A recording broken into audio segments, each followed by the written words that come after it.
اعوذ باللہ من الشیطان الرجیم بسم اللہ الرحمن الرحیم۔ آج ہم پڑھیں گے سورۃ الفلق کا ترجمہ اور مختصر تفسیر۔ سورۃ الفلق اور سورۃ الناس کو موضعتین بھی کہتے ہیں۔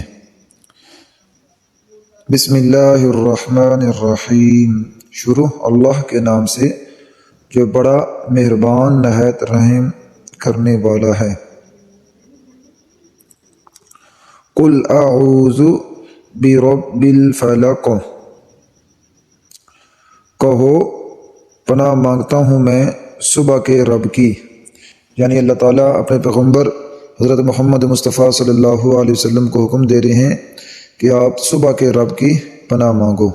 من شر ما خلق، شر سے ان چیزوں کے جو اس نے پیدا کی، یعنی میں ہر اس چیز کے شر سے پناہ مانگتا ہوں جو اللہ تعالیٰ نے پیدا کی ہے، چاہے وہ انسان ہے، چاہے وہ جنات ہیں، کوئی بھی مخلوق ہے، یا اللہ ہر طرح کی مخلوق کے شر سے محفوظ فرما۔ اس میں جاندار تمام طرح کے جانور ہیں، جاندار ہیں، موذی جانور ہیں، وغیرہ وغیرہ۔ وَمِن شَرِّ غَاسِقٍ إِذَا وَقَبَ، اور شر سے اندھیرے کے جب چھا جائے وہ، یعنی اندھیرے کے شر سے جب اندھیرا چھا جائے، یعنی کہ رات کے اندھیرے میں بہت زیادہ برائیاں ہوتی ہیں، اور زیادہ تر جو شیطانی افعال ہیں وہ رات کے اندھیرے میں کیے جاتے ہیں، تو اس لیے اللہ تعالیٰ اپنے پیغمبر کو حکم دے رہے ہیں کہ آپ رات کے اندھیرے سے پناہ مانگیں۔ ایک حدیث پاک میں آتا ہے کہ مغرب کے بعد، یعنی کہ جب سورج غروب ہوتا ہے تو شیطان کھول دیے جاتے ہیں، تو یعنی کہ رات کے وقت زیادہ برائیاں ہوتی ہیں، شیطانی افعال زیادہ ہوتی ہیں، تو اس لیے ہمیں اس سے پناہ مانگنی چاہیے۔ وَمِن شَرِّ النَّفَّاثَاتِ فِي الْعُقَدِ، اور شر سے گرہوں میں پھونک مارنے والیوں کے۔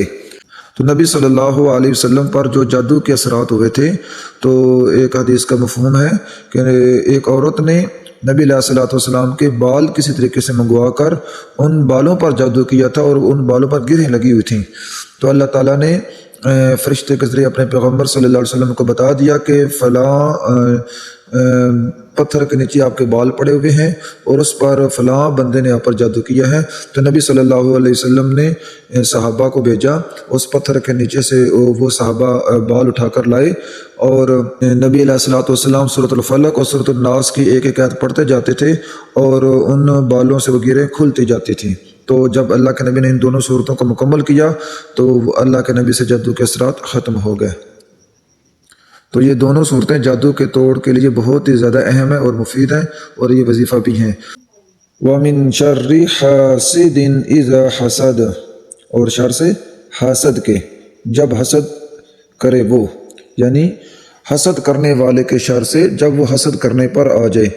حاسد کسے کہتے ہیں کہ کسی کے پاس اللہ کی نعمتیں دے کر، کسی کو خوشحال دے کر یہ قیاس کرنا، یہ خیال پیدا کرنا کہ اس کے پاس نعمتیں کیوں ہیں، یہ نعمتیں میرے پاس آ جائیں اور اس سے چھن جائیں، اس کا نقصان ہو جائے، تو ایسا حسد کرنا یہ منع ہے، گناہ ہے۔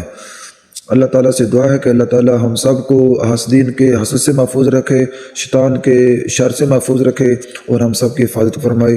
صدق اللہ العظیم۔